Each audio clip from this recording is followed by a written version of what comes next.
मेरे क्लासमेट मुझे एक मिंट टैबलेट देता है, लेकिन इस बार मैं उसे खाने की बजाय सीधा कैंटीन के बड़े सूप वाले बर्तन में मिला देता हूँ ताकि पूरे स्कूल के 4,000 स्टूडेंट वही सूप पिए। ऐसा मैंने इसलिए किया क्योंकि मैं दोबारा जिंदगी जी रहा हूँ। पिछली जिंदगी में मेरे क्लासमेट गुयान जी के पास एक अजीब सिस्टम था। मैं जैसे ही उसकी दी हुई कोई भी चीज़ खाता या पीता, मेरे एग्जाम के नंबर अपने आप उसके पास चले जाते थे। वो एक बड़े अमीर घर का बेटा था। उसके परिवार ने पहले से ही उसके लिए विदेश की बड़ी यूनिवर्सिटी का रास्ता तैयार कर रखा था। मेरे बोर्ड एग्जाम के नंबर चुराना उसके लिए बस टाइम पास वाला मजाक था। लेकिन मैं अनाथालय में बड़ा हुआ एक गरीब लड़का था। मेरे लिए बोर्ड एग्जाम ही जिंदगी बदलने का आखिरी मौका था। तीनों मॉक एग्जाम में मेरे नंबर लगातार गिरते गए। मैंने वजह ढूंढने की बहुत कोशिश की, लेकिन कुछ भी पता नहीं चला। आखिर में बोर्ड एग्जाम भी पूरी तरह खराब हो गया और मैं पूरी तरह टूट गया। तभी मैंने गुयान जी को अपने दोस्तों के साथ हंसते हुए देखा। इतना मुश्किल पेपर था, फिर भी गुयान जी पूरे प्रांत में पहला आ गया। अब टॉपर का नाम भी उसी का है और चेंगयान जैसा गरीब लड़का तो पूरी जिंदगी नीचे ही पड़ा रहेगा। उसी पल मेरी आंख खुल गई। इस बार अगर उसे दूसरों के नंबर चुराने का इतना ही शौक है तो सिर्फ मेरे नंबर क्यों, इस बार पूरे स्कूल के स्टूडेंट के नंबर उसी के खाते में जाएंगे। हाई स्कूल के तीसरे मॉक एग्जाम से एक दिन पहले मैं कई दिनों से लगातार पढ़ाई करने की वजह से तेज बुखार में था। सिर चकरा रहा था, पूरा शरीर ठंड से कांप रहा था और मैं डेस्क पर झुका हुआ था। तभी अचानक किसी ने मेरे सामने एक कैन कॉफी रख दी। चेंगियान, जल्दी ये कॉफी पी लो, थोड़ा फ्रेश महसूस करोगे। मैं एकदम चौंक गया। सिर उठाकर देखा तो सामने गुयान जी खड़ा था। पिछली जिंदगी में इसी कॉफी की वजह से उसने मेरे साइंस के बोर्ड एग्जाम नंबर चुरा लिए थे। मैंने तुरंत उसे हटाने की कोशिश की, लेकिन आसपास के स्टूडेंट इकट्ठा हो गए। देखो, गुयान जी कितना अच्छा इंसान है, अपने क्लासमेट के लिए कॉफी भी लाया है। हाँ, चेंगियान जैसे गरीब लड़के के पास तो स्कूल क्लिनिक जाने के भी पैसे नहीं है। बीमार पड़ जाए तो देखने वाला भी कोई नहीं। अच्छा हुआ कि गुयान जी उसके साथ बैठता है, वरना इसका क्या होता। ये बातें सुनकर गुयान जी के चेहरे की मुस्कान और भी बड़ी हो गई। उसने आराम से कॉफी का कैन खोला और मुझे पकड़ाते हुए कहा कि जल्दी पी लो, ये मेरे पापा विदेश से खास कॉफी लाए हैं। ऐसी कॉफी तुम्हें पूरे देश में कहीं नहीं मिलेगी। उसी पल मुझे सब याद आ गया। तीसरे मॉक एग्जाम से पहले मैंने यही कॉफी पी थी और उसी दिन से मेरी पूरी किस्मत बदल गई थी। मैं अनाथालय में पला बड़ा था। अच्छे लोगों की मदद और स्कॉलरशिप की वजह से ही इस अमीर बच्चों वाले प्राइवेट स्कूल में पढ़ पा रहा था। मेरे जैसे गरीब इंसान के लिए बोर्ड एग्जाम ही किस्मत बदलने का एकमात्र रास्ता था। 12वीं से पहले तक मैं हमेशा पूरे ग्रेड के टॉप 3 स्टूडेंट में रहता था। देश की सबसे बड़ी यूनिवर्सिटी में दाखिला लगभग पक्का था। मैं दिन रात मेहनत करता था, एक पल भी आराम नहीं करता था। बस यही सपना था कि इस गर्मी मुझे ऐसा एडमिशन लेटर मिले जो मेरी पूरी जिंदगी बदल दे। लेकिन तीसरे मॉक एग्जाम के बाद से मेरे नंबर लगातार गिरने लगे। रिजल्ट वाले दिन स्क्रीन पर दिख रहे 300 से थोड़ा ज्यादा नंबर मेरे दिल को धीरे धीरे तोड़ रहे थे। ऐसा लग रहा था जैसे कोई कुंद चाकू बार बार वार कर रहा हो। मैंने तुरंत अपनी आंसर शीट दोबारा चेक कराने की रिक्वेस्ट दी, लेकिन रिजल्ट में साफ लिखा था कि वो सारे बेवकूफ़ी वाले जवाब मैंने ही अपने हाथ से लिखे थे। सबसे डराने वाली बात तो अभी बाकी थी। एग्जाम हॉल की सीसीटीवी में साफ दिख रहा था कि साइंस का पेपर शुरू होने के सिर्फ आधे घंटे बाद ही मैं पेपर जमा करके बाहर निकल गया था। लेकिन मुझे तो साफ याद था कि मैंने हर सवाल आखिर तक ध्यान से हल किया था, आखिरी सेकंड तक अपनी आंसर शीट भी चेक की थी। फिर भी टीचर और बाकी स्टूडेंट एक ही बात बोल रहे थे। सबने अपनी आंखों से मुझे जल्दी पेपर जमा करके जाते हुए देखा था। मेरी यादें और सच एक दूसरे से बिल्कुल अलग थे। मैंने हार नहीं मानी, बार बार शिकायत की और जांच की मांग की, लेकिन हर बार वही रिजल्ट आया। धीरे धीरे टीचर भी यही समझने लगे कि शायद मेरा दिमाग खराब हो गया है। मरने के बाद जाकर मुझे सच्चाई पता चली। ये सब मेरे क्लासमेट गुयानजी के सिस्टम की वजह से हुआ था। मुझे अपने छीने हुए नंबर याद आते ही गुस्सा आ गया। मैंने उसके हाथ की कॉफी वापस उसकी तरफ ढकेल दी। मैं पहले ही बुखार की दवा खा चुका हूँ, अभी कॉफी पीऊंगा तो दवा पर असर पड़ सकता है। गुयानजी हंसते हुए बोला कि ऐसा भी क्या, मैंने तो तुम्हें बीमार देखकर खास तुम्हारे लिए ये प्रीमियम कॉफी लाई है। क्या इसे पीने से तुम्हारा यूनिवर्सिटी का सपना टूट जाएगा। उसकी बात सुनकर साफ लग रहा था कि वो मेरा मजाक उड़ा रहा है। आसपास के स्टूडेंट भी हंसने लगे। कोई बोला कि आज पता चला कॉफी पीने से बड़ी यूनिवर्सिटी में एडमिशन नहीं मिलता। दूसरा बोला कि ये तो स्कूल की दुकान से पानी तक नहीं खरीदता, दवा खरीदने के पैसे कहाँ से आ गए। एक और लड़का बोला कि असली बात तो ये है कि ये अपनी गरीबी की वजह से हीन भावना में जीता है, इसलिए गुयान जी की मदद भी नहीं ले रहा। गुयान जी ने किसी को नहीं रोका, वो बस मुस्कुराता रहा जैसे बहुत बड़ा अच्छा इंसान हो। फिर उसने जबरदस्ती कॉफी मेरे हाथ में पकड़ाते हुए कहा कि चेंगियान, कल तीसरा मॉक एग्जाम है, जल्दी से पी लो। मैंने हाथ में पकड़ी कॉफी को देखा और अंदर से घिन महसूस हुई। अभी बोर्ड एग्जाम आने में समय था। मैं इस वक्त उससे खुलकर दुश्मनी नहीं कर सकता था। इस समय वो पूरी तैयारी में था, जबकि मुझे उसके सिस्टम के बारे में किसी को सबूत भी नहीं दिखा सकता था। अगर अभी उससे भिड़ गया तो पता नहीं बोर्ड एग्जाम से पहले वो मेरे खिलाफ और कौन सी चाल चल देता। मैंने अपनी मुट्ठी कस ली और बड़ी मुश्किल से खुद को रोका कि कॉफी उसी के चेहरे पर ना फेंक दूं। तभी मेरी नज़र नीचे स्कूल के मैदान की तरफ गई। एक लाल रंग का बैनर हवा में लहरा रहा था। मैंने ध्यान से पढ़ा। उस पर लिखा था कि सभी स्टूडेंट पूरे दम से बोर्ड एग्जाम की तैयारी करें और अपने सपने पूरे करें। उसी पल मेरे दिमाग में एक जबरदस्त आइडिया आया। अगर पूरे स्कूल के स्टूडेंट गुयान जी की दी हुई चीज खा या पी लें, तो क्या सबके बोर्ड एग्जाम के नंबर भी उसी के पास चले जाएंगे?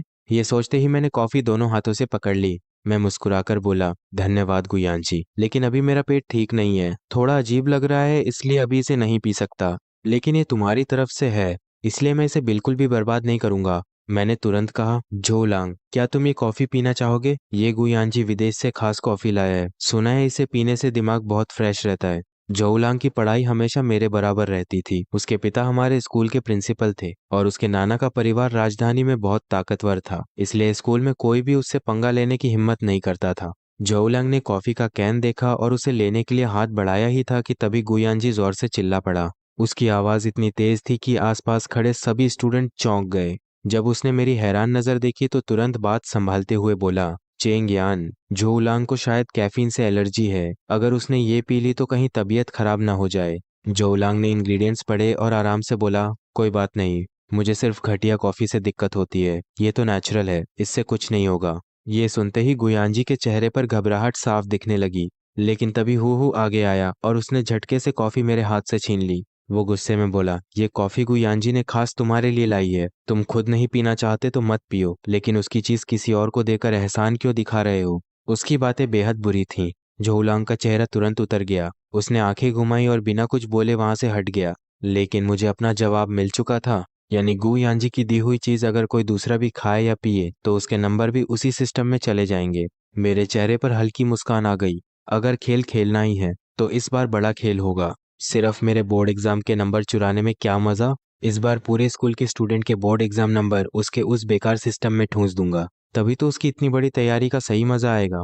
मैंने मन ही मन अपना प्लान पक्का कर लिया और दोबारा कॉफी लेने का नाटक करने ही वाला था कि तभी गुयांजी फिर बोला, चेंगियान, अगर पेट ठीक नहीं है तो कॉफी मत पियो, मेरे पास मिंट टैबलेट भी है, ये खा लो, इससे दिमाग फ्रेश रहेगा। उसकी इतनी ज्यादा परवाह देखकर आसपास के स्टूडेंट फिर उसकी तारीफ करने लगे। गुयांजी कितना अच्छा इंसान है, अपने क्लासमेट का कितना ख्याल रखता है। सच में चेंगयान की किस्मत अच्छी है जो उसे ऐसा क्लासमेट मिला। सबकी तारीफ सुनकर गु यानजी के होठों पर मुस्कान और गहरी हो गई। वो बड़े प्यार से बोला, मैं तो बस इतना चाहता हूँ कि चेंग यान बीमार होने की वजह से एग्जाम में पीछे ना रह जाए। आखिर वो हमारी पूरी क्लास की उम्मीद है, इसलिए उसका थोड़ा ज्यादा ध्यान रखना तो बनता है।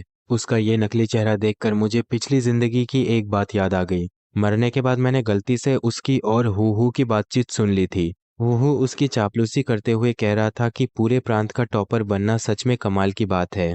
लेकिन गोयांजी बस हंस रहा था। उसने आराम से सिगरेट का कश लिया और बोला, वैसे भी मुझे विदेश जाकर अपना करियर बनाना है, देश के इन नंबरों की मुझे कोई परवाह नहीं। टॉपर का टाइटल बस सुनने में अच्छा लगता है। सच कहूं तो मैं सिर्फ उस गरीब लड़के से खेलना चाहता था। हर दिन किताबें पकड़कर खुद को बड़ा महान समझता था, उसे देखकर ही चिढ़ होती थी। अब देखो, मैंने उसकी पूरी जिंदगी बर्बाद कर दी। कूड़ा तो आखिर कूड़ा ही होता है, उसकी जगह हमेशा कूड़ेदान में ही होती है। उसकी बातें सुनकर मुझे हंसी भी आई और गुस्सा भी। सिर्फ मेरा मजाक उड़ाने के लिए उसने अपना सिस्टम इस्तेमाल किया और मेरी पूरी जिंदगी बर्बाद कर दी। इस बार मैंने मना नहीं किया। मैंने मिंट टैबलेट ले ली और ऐसे ही अपनी जेब में रख ली। ये देखकर गुयांजी तुरंत भौहें चढ़ाकर बोला, चेंगियान, तुम्हारा सिर घूम रहा है ना, फिर तुमने मिंट क्यों नहीं खाई? मैंने जम्हाई लेते हुए कहा, अभी बहुत नींद आ रही है, पहले थोड़ा सो लेता हूँ, बाद में खा लूंगा। ये सुनते ही वो बेचैन हो गया। आखिर एक छोटी सी मिंट जेब में चली जाए तो उसे कैसे पता चलता कि मैंने सच में खाई भी है या नहीं। वो तुरंत बोला, तुम्हारा सिर तो अभी डेस्क पर गिरने वाला है, अभी खा लो, इसमें विटामिन भी है, सर्दी में फायदा करेगा, नहीं तो क्लास में सो जाओगे। वो इतनी अच्छी एक्टिंग कर रहा था कि कोई भी धोखा खा जाए। पीछे बैठे स्टूडेंट फिर बातें बनाने लगे, अरे सिर्फ एक मिनट ही तो है, क्या इसे खाने से मर जाएगा? मुझे तो लगता है इसे हर किसी पर शक रहता है, कोई इसकी मदद करे फिर भी इसे उसकी कद्र नहीं होती। ऐसा ही रहा तो पूरी जिंदगी गरीब ही रहेगा। उनकी बातें कानों में मक्खियों की तरह गूंज रही थी। क्या सिर्फ 2 मिनट दे देने से कोई मेरा भगवान बन जाता है? क्या मुझे कुत्ते की तरह उसकी तरफ पूंछ हिलाकर एहसान मानना चाहिए? क्या सिर्फ गरीब होने की वजह से लोग बिना सच जाने मुझे ही गलत ठहराएंगे? मेरे हाथ ठंडे पड़ चुके थे, लेकिन मैंने अपने चेहरे पर कुछ भी नहीं आने दिया। तभी हू फिर आगे आया। वो ऊंची आवाज में बोला, कॉफी भी नहीं पी, मिंट भी नहीं खा रहे? क्या तुम्हें गुयांजी से कोई दिक्कत है? जानबूझकर उससे पंगा ले रहे हो? उसने जोर से कुर्सी खींची और अकड़कर मेरे सामने खड़ा हो गया। अब पूरी क्लास मुझे ऐसे घूर रही थी जैसे गलती मेरी ही हो। मैंने कुछ सेकंड चुपचाप सोचा, फिर मैंने जेब से मिंट निकाली, सबके सामने उसका रैपर खोला और उसे मुंह में डाल लिया। गुयांजी मुस्कुराकर बोला, बस अब ठीक है, अब तो दिमाग फ्रेश लग रहा होगा। मैंने भी मुस्कुराकर जवाब दिया, धन्यवाद, सच में अब पहले से काफी अच्छा महसूस हो रहा है। उसने अपनी आंखों से मुझे मिंट निगलते हुए देखा, फिर पूरी तरह संतुष्ट होकर क्लास से बाहर चला गया। जैसे ही वो गया, मैं डेस्क पर सिर रखकर सोने का नाटक करने लगा। फिर मैंने जीभ के नीचे छिपाई हुई मिंट धीरे से निकालकर अपनी हथेली में रख ली। कुछ दिन पहले रात रात भर पढ़ाई करने के लिए मैंने ऑनलाइन बहुत सारी सस्ती मिंट खरीद रखी थी। खुशनसीबी से दोनों मिंट का रंग और आकार लगभग एक जैसा था, वरना सिर्फ देखकर ही मेरा राज खुल जाता। बाथरूम जाने का बहाना बनाकर मैंने गुयांजी वाली खास मिंट सुरक्षित छिपा दी, फिर आराम से वापस क्लास में लौट आया। लेकिन जैसे ही अंदर आया, मेरा दिल जोर से धड़कने लगा। गुयांजी मेरी सीट के पास खड़ा था। मेरी डेस्क में रखा खाली प्लास्टिक का मिंट डिब्बा अब बाहर मेज पर रखा हुआ था। तभी हू ने पीछे मुड़कर मुझे देखा और चुपके से गुयांजी को इशारा किया। गुयांजी तुरंत पलटा। उसका चेहरा इतना काला पड़ चुका था कि लग रहा था अभी फट पड़ेगा। वो ठंडी आवाज में बोला, चेंगयान, ये मिंट का डिब्बा तुमने पहले से खरीद रखा था? मेरा दिल बैठ गया। मैं धीरे धीरे उसके पास गया और दिमाग तेजी से सोचने लगा, आखिर उसे अचानक मेरी डेस्क टटोलने की जरूरत क्यों पड़ी। तभी हू ने अचानक अपना गिलास घुमाया। बर्फ वाला पानी सीधा मेरी स्कूल यूनिफॉर्म पर गिर गया। फिर वो नकली चिंता दिखाते हुए बोला, अरे यार, ये क्या हो गया? हमारे टॉपर को फिर से ठंड लग जाएगी। चेंगियान, जल्दी अपनी जेब देख लो, कहीं अंदर कोई ऐसी चीज तो नहीं जो पानी से खराब हो जाए। उन दोनों की इतनी घटिया चाल देखकर मुझे अंदर ही अंदर हंसी आ गई। मैंने बिना कुछ कहे अपनी जैकेट की दोनों जेबें उलटकर सबके सामने खाली कर दी। जेब से सिर्फ एक छोटी सी नोटबुक निकली। गुयांजी ने कई बार ध्यान से देखा, लेकिन उसे कुछ भी नहीं मिला। आखिर उसे हार माननी पड़ी। मैंने अपनी जैकेट से पानी झाड़ा और वापस सीट पर बैठ गया। लेकिन बैठते ही गुयांजी फिर मेरे पास आ गया। इस बार भी वो मुझे ध्यान से देख रहा था, जैसे किसी और तरीके से मेरी परीक्षा लेने वाला हो। मैंने मासूम बनते हुए उसकी तरफ देखा। गुयांजी, अगर मेरे पास मिंट थी तो मुझे पहले ही बता देना चाहिए था। बेकार में तुम मेरी इतनी चिंता करते रहे। मैंने भोलेपन से जवाब दिया, मेरी मिंट तो बहुत पहले खत्म हो गई थी, बस उसका डिब्बा फेंकने का मौका नहीं मिला। और फिर मैं तुम्हारी अच्छी नीयत भी तो ठुकराना नहीं चाहता था। मैंने पूरी ईमानदारी वाला चेहरा बनाया। मेरी बात सुनकर गुयांजी का शक आखिरकार खत्म हो गया। उसके बाद उसने हू की तरफ से माफी मांगने का बहाना बनाया और किसी को भेजकर मेरे लिए पूरी एक डिब्बी महंगी मिंट मंगवा दी। उसने मुस्कुराते हुए कहा कि इन्हें आराम से रोज खाया करना। लेकिन उसी दिन मैंने ऑनलाइन वैसी ही दिखने वाली सस्ती मिंट का बड़ा ऑर्डर दे दिया। जैसे ही वो आई, मैंने चुपचाप सारी महंगी मिंट बदल दी और गुयांजी की दी हुई वो पूरी खास मिंट की डिब्बी उठाकर अनाथालय वाले अपने कमरे में अच्छी तरह छिपा दी। आखिर पूरे स्कूल में 4,000 से ज्यादा स्टूडेंट बोर्ड एग्जाम देने वाले थे। इतने लोगों के लिए मुझे पहले से काफी गोला बारूद जमा करना था। कहीं मिंट कम पड़ गई और उसके सिस्टम ने इसे कम मात्रा मान लिया, तो फिर गुयांजी का पूरे प्रांत में पहला आने का सपना अधूरा रह जाएगा। अगले दिन तीसरा मॉक एग्जाम था। मैं बिल्कुल शांत होकर एग्जाम हॉल में गया और आराम से पूरा पेपर खत्म किया। आंसर शीट जमा करते समय मैं गुयांजी की सीट के पास से गुजरा। उसने मेरी तरफ देखकर भौं उठाई और चेहरे पर घमंडी, मजाक उड़ाने वाली मुस्कान ले आया। मैं भी उसकी तरफ देखकर हल्का सा मुस्कुरा दिया, फिर सीधा जाकर अपनी आंसर शीट जमा कर दी। कुछ दिनों बाद तीसरे मॉक एग्जाम का रिजल्ट आ गया। हर क्लास के बाहर रिजल्ट लिस्ट लगा दी गई। भीड़ में खड़े कई स्टूडेंट बातें कर रहे थे। अरे, वो गरीब लड़का है ना, बोर्ड एग्जाम पास आते ही दबाव नहीं झेल पाया होगा। मैं धीरे धीरे भीड़ के बीच पहुंचा और ध्यान से रिजल्ट लिस्ट देखने लगा। मैं, जो हमेशा पूरे ग्रेड के टॉप 3 स्टूडेंट में रहता था, इस बार सीधे पूरे स्कूल में 800 से भी नीचे पहुंच गया था। मैंने अपने होंठ जोर से दबा लिए, चेहरे पर ऐसा दिखाया जैसे मेरी पूरी दुनिया ही टूट गई हो। आंखें लाल हो गईं। मैं चुपचाप भीड़ से निकला और बहुत भारी कदमों से अपनी सीट पर जाकर बैठ गया। कुछ देर बाद गुयांजी भी क्लास में लौटा, लेकिन इस बार उसका चेहरा बिल्कुल काला पड़ चुका था। वो तेजी से मेरी डेस्क तक आया और जोर से हाथ मारकर बोला, चेंगयान, इस बार साइंस में तुम्हारे कितने नंबर आए? मैंने चुपके से अपनी जांघ जोर से दबा ली। दर्द की वजह से आंखों में तुरंत आंसू आ गए। मैं कांपती आवाज में बोला, गुयान जी, इस बार मैं बुरी तरह फेल हो गया। एग्जाम के वक्त बुखार इतना तेज था कि मेरा दिमाग ही काम नहीं कर रहा था, इसलिए मैंने कई सवाल भी गलत कर दिए।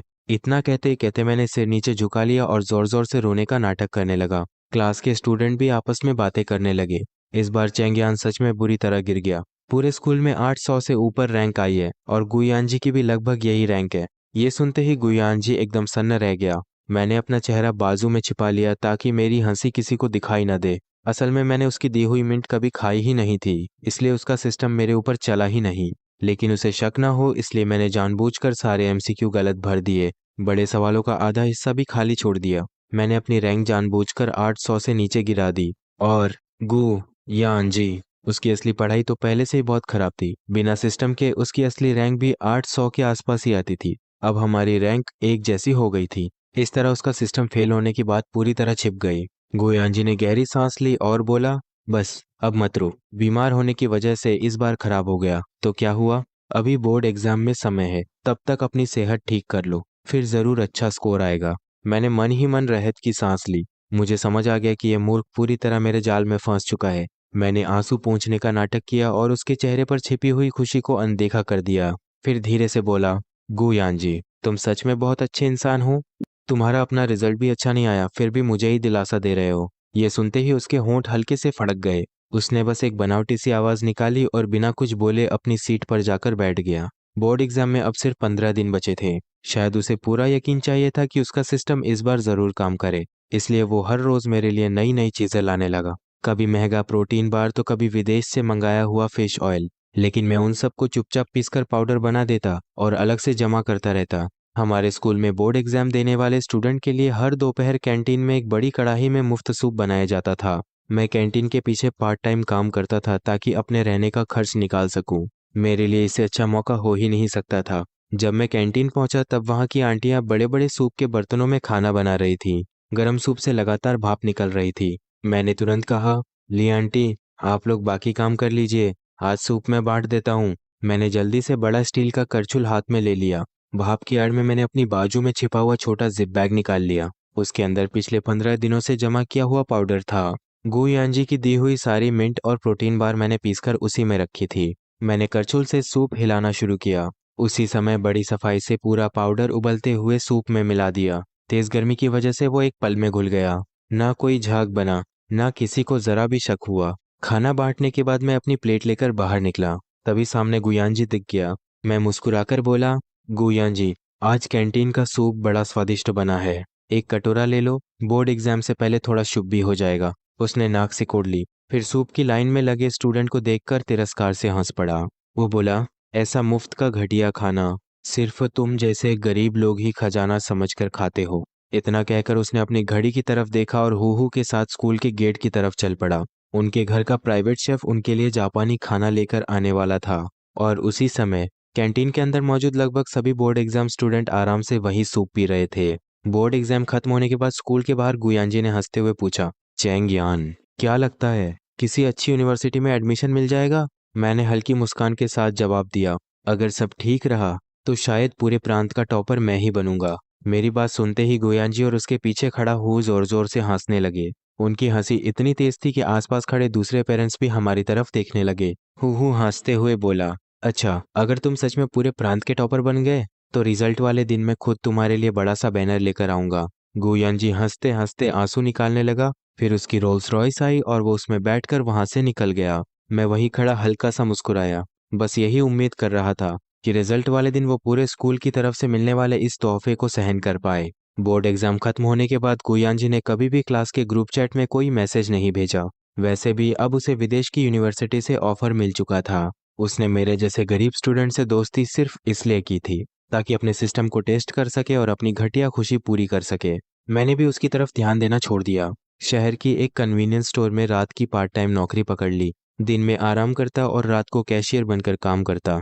जो पैसे मिलते उन्हें आगे की पढ़ाई के लिए बचाता रहता। साथ ही उस बड़े धमाके का इंतजार भी कर रहा था। कुछ दिनों बाद पूरे इंटरनेट पर सिर्फ एक ही खबर छाई हुई थी। पूर्वी जियांग प्रांत का बोर्ड एग्जाम रिजल्ट अभी तक जारी नहीं हुआ था। दूसरे सभी प्रांतों में रिजल्ट आ चुके थे। कहीं लोग अपनी अच्छी रैंक शेयर कर रहे थे तो कहीं खुशी की पोस्ट लगातार वायरल हो रही थी। लेकिन हमारे प्रांत की ऑफिशियल वेबसाइट पर हर बार सिर्फ एक ही लाइन दिखाई देती थी, सिस्टम एरर। 2 पूरे दिन तक यही चलता रहा। ट्रेंडिंग में भी सिर्फ इसी खबर की चर्चा थी। हर फोरम पर लोग बहस कर रहे थे कि आखिर रिजल्ट आने में इतनी देर क्यों हो रही है। मैं रात की शिफ्ट में आराम से काउंटर पर बैठा ये सारी खबरें देख रहा था। फिर मैंने फ्रिज से एक ठंडी कोला निकाली और धीरे धीरे पीने लगा। सब कुछ बिल्कुल मेरे प्लान के मुताबिक चल रहा था।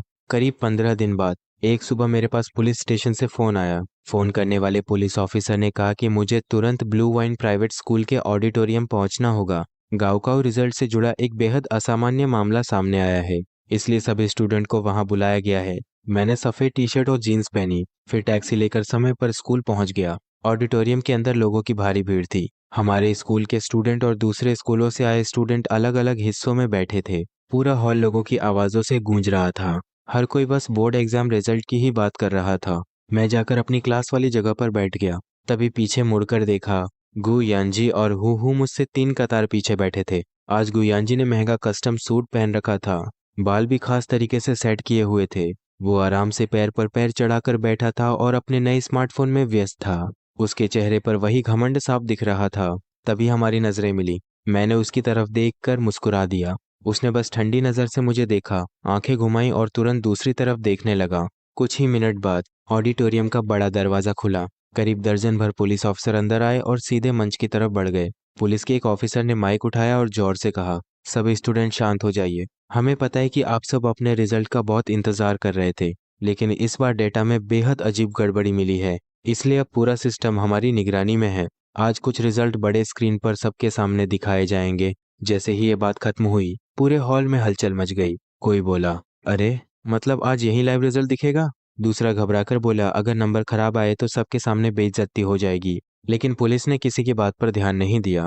अगले ही पल विशाल स्क्रीन जल उठी। उस पर एक साथ 20 स्टूडेंट की जानकारी दिखाई देने लगी। नाम, एडमिट कार्ड नंबर और कुल नंबर। लेकिन जैसे ही सबने नंबर देखे, पूरा हॉल एक पल के लिए बिल्कुल शांत हो गया। फिर अचानक किसी की चीख गूंज उठी, ये कैसे हो सकता है? मैं तो हमेशा 600 से ऊपर नंबर लाता हूँ, फिर इस बार सिर्फ 250 कैसे? बस यही एक चीख पूरे हॉल में आग की तरह फैल गई। स्क्रीन हर 2 सेकंड में नए 20 नाम दिखा रही थी, लेकिन चाहे टॉपर हो, औसत स्टूडेंट हो या फिर कभी पढ़ाई न करने वाला लड़का, हर किसी के सामने सिर्फ एक ही नंबर लिखा था, 250। फिर अगले 20 नाम, फिर वही 250, फिर अगले, फिर भी 250। ऐसा लग रहा था जैसे किसी ने एक ही स्कोर कॉपी करके सबके नाम के सामने चिपका दिया हो। हजारों स्टूडेंट वहीं टूट गए। कोई रोने लगा, कोई चिल्लाने लगा। पूरा ऑडिटोरियम चीखों से गूंज उठा।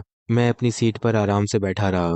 मेरे होठों पर हल्की सी मुस्कान थी। 4000 स्टूडेंट के बोर्ड एग्जाम स्कोर एक साथ उस सिस्टम में घुस गए थे। इतना ज्यादा डाटा आने की वजह से पूरा सिस्टम अटक गया और आखिर में सभी के नंबर सिर्फ एक ही जगह पर अटक गए, 250। यही था वो तोहफा जो पूरे स्कूल ने मिलकर गुयानजी को दिया था। अब गुयानजी के चेहरे पर पहले वाला घमंड कहीं नहीं था। उसने दोनों हाथ आगे वाली सीट पर टिकाए हुए थे। उसकी आंखें डर से बाहर निकलने वाली थीं। चेहरा पूरी तरह सफेद पड़ चुका था। माथे से पसीना लगातार टपक रहा था। अचानक उसे एहसास हुआ कि मैं उसे देख रहा हूँ। वो झटके से मेरी तरफ मुड़ा। उसकी आंखों में ऐसा गुस्सा था जैसे मुझे वहीं मार डालेगा। लेकिन मैं बिल्कुल नहीं डरा। मैंने भी उसकी आंखों में सीधा देखा। अगले ही पल उसका पूरा शरीर बुरी तरह कांप उठा। उसकी आंखों का घमंड पूरी तरह गायब हो चुका था। अब वहां सिर्फ डर, घबराहट और मेरे लिए जहरीली नफरत बची थी। उसके पैरों ने जवाब दे दिया। वो धड़ाम से वापस अपनी कुर्सी पर गिर पड़ा। मैं उसे ठंडी नजरों से देखता रहा। उसे लगता था उसका सिस्टम दुनिया का सबसे ताकतवर सिस्टम है। लेकिन जब एक साथ 4000 स्टूडेंट का स्कोर डाटा जबरदस्ती उसके सिस्टम में घुसा, तो इतना बड़ा डेटा ओवरलोड वो भी नहीं संभाल पाया। आखिरकार उसका सिस्टम पूरी तरह क्रैश हो गया। बड़े स्क्रीन पर नाम लगभग आधे घंटे तक चलते रहे। लेकिन एक बात सबसे अजीब थी, इतनी देर में ना मेरा नाम आया और ना ही गुयानजी का। कुछ देर बाद पुलिस के ऑफिसर ने फिर माइक उठाया। उन्होंने गंभीर आवाज में कहा, इस बार बोर्ड एग्जाम रिजल्ट में हुई इस बड़ी गड़बड़ी के मामले में हमें कुछ अहम सुराग मिले हैं। सच्चाई तक पहुंचने के लिए अब हम कुछ लोगों को यहीं से पूछताछ के लिए अलग ले जाएंगे।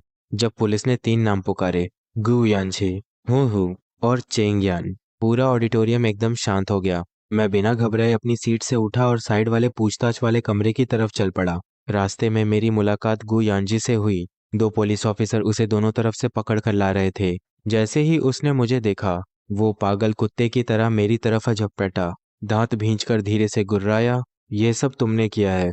तुम ही हो जिसने मुझे फंसाया, हरामी। मैं बस हल्का सा एक कदम पीछे हट गया। उसकी थूक की बूंदें भी मुझ तक नहीं पहुंचने दी। फिर अपने कंधे से ऐसे धूल झाड़ी जैसे कुछ हुआ ही ना हो। मैंने उसे एक शब्द भी नहीं कहा। सीधा पुलिस के साथ कमरे के अंदर चला गया। मेरे लिए उसे गाली देना जरूरी नहीं था। जो होने वाला था वो उसे किसी भी गाली से ज्यादा तोड़ने वाला था। कमरे के अंदर बैठते ही मैंने पुलिस से कहा, पिछले 6 महीनों से मेरा क्लासमेट गुयांजी अजीब अजीब बातें करता था। बोर्ड एग्जाम से एक दिन पहले उसने मेरे मुंह पर कहा था कि मेरे सारे नंबर पहले से ही उसके हैं, और वो मुझे बार बार अलग अलग दवाइयाँ और मिंट जैसी चीजें खाने के लिए मजबूर करता था। एक ऑफिसर ने कहा, उसने जो कुछ कहा था हमें बिल्कुल वैसे ही बताइए। मैंने सिर हिलाया और बोला, एक दिन वो हु से बात कर रहा था। वो बड़े घमंड से कह रहा था कि उसके पास एक सिस्टम है, जो भी उसकी दी हुई चीज खाएगा उसके स्कोर अपने आप उसके पास आ जाएंगे। जैसे ही दोनों ऑफिसर ने सिस्टम शब्द सुना, दोनों एक पल के लिए रुक गए। फिर उन्होंने तुरंत अपनी रिपोर्ट में तेजी से सब लिखना शुरू कर दिया। कुछ देर बाद उन्होंने मुझसे कहा, चेंग यान, तुम्हारी दी हुई जानकारी बहुत अहम है। अब तुम बाहर जाकर इंतजार करो। मैं चुपचाप बाहर आ गया। लेकिन कुछ ही सेकंड बाद अंदर से गुयान जी की पागलों जैसी चीख सुनाई दी। उसकी आवाज इतनी तेज थी कि बाहर खड़े पुलिस वाले और वहां से गुजर रहे टीचर भी एक पल के लिए रुक गए। फिर अचानक अंदर पूरी तरह सन्नाटा छा गया। शायद उसे आखिर समझ आ गया था। उसे लगा था कि उसने सिर्फ मेरे ऊपर सिस्टम चलाया है, लेकिन वो कभी सोच भी नहीं सकता था कि 4,000 स्टूडेंट का स्कोर डेटा एक साथ उसके सिस्टम में घुस जाएगा। उसी डाटा ओवरलोड ने उसके पूरे सिस्टम को उड़ा दिया था। तभी अचानक हु भागता हुआ बाहर आया। वो सीधे पुलिस के सामने घुटनों के बल गिर पड़ा। रोते हुए चिल्लाने लगा, सर मैं सब बताऊंगा। मैं गुयांजी की शिकायत करता हूँ। उसके पास कोई राक्षसी सिस्टम है। वो हमें अपनी चीजें खिलाता था और हमारे स्कोर चुरा लेता था। मैं गवाही दूंगा। मैंने खुद उसके मुंह से सुना है। उसके नंबर वो चुरा सकता है। जो हु पहले उसकी परछाई बनकर घूमता था, अब अपने 250 नंबर वापस पाने के लिए उसी का सबसे बड़ा गवाह बन गया। उसने गुयांजी का एक एक राज पुलिस के सामने खोल दिया। अगले ही पल बगल वाले कमरे से गुयांजी की डरावनी चीख पूरे भवन में गूंज उठी। अब मामला इंसानों की समझ से बाहर जा चुका था। देश की पूरी जांच एजेंसी तुरंत हरकत में आ गई। सबसे बड़ी साइबर टीम ने पूरी रात काम करके उस टूट चुके सिस्टम को खोल डाला। 4,000 स्टूडेंट के स्कोर डेटा के अंदर छिपे सारे रिकॉर्ड एक एक करके वापस निकाले गए। जिन जिन स्टूडेंट के असली नंबर चोरी हुए थे, सबके ओरिजिनल स्कोर वापस कर दिए गए। क्योंकि मामला बहुत अजीब था, इसलिए सरकार ने जनता को असली सच नहीं बताया। आधिकारिक बयान में सिर्फ इतना कहा गया कि एक बड़े अमीर परिवार के लड़के ने विदेशी हैकर टीम की मदद से प्रांतीय बोर्ड एग्जाम डेटाबेस पर हमला किया था। गुयांजी पर देश के अहम इंफॉर्मेशन सिस्टम को नुकसान पहुंचाने, राष्ट्रीय परीक्षा का गोपनीय डाटा चुराने और कई गंभीर अपराधों के आरोप लगे। आखिरकार उसे उम्र कैद की सजा सुनाई गई। साथ ही उसे जिंदगी भर किसी भी सरकारी परीक्षा या बोर्ड एग्जाम में बैठने से हमेशा के लिए रोक दिया गया। जिस विदेशी यूनिवर्सिटी ने उसे पहले ऑफर दिया था, उसने भी उसी रात उसका एडमिशन रद्द कर दिया। जुलाई के बीच की एक सुबह मैं कन्वीनियंस स्टोर के पीछे बने छोटे से कमरे में बैठा था। कांपते हाथों से मैंने अपना आईडी नंबर डाला।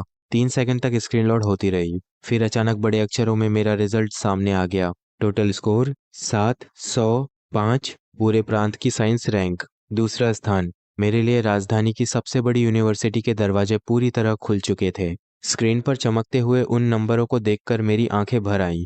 गर्म आंसू धीरे धीरे मेरे हाथों पर गिरने लगे। पिछली जिंदगी में सड़क पर मरते वक्त जो दर्द, जो बेबसी, जो पछतावा मेरे साथ रह गया था, इस जिंदगी में मैंने सब वापस जीत लिया था। तभी अनाथालय की दादी माँ का वीडियो कॉल आया। उनके चेहरे की मुस्कान रुक ही नहीं रही थी। दोपहर की धूप मेज पर रखे एडमिशन लेटर पर पड़ रही थी। उस पर बड़े सुनहरे अक्षरों में लिखा था, इंपीरियल यूनिवर्सिटी। मैं उस एडमिशन लेटर को लंबे समय तक देखता रहा, क्योंकि अब मुझे यकीन हो चुका था मेरी किस्मत का पहिया अब कोई भी दोबारा कभी नहीं चुरा पाएगा।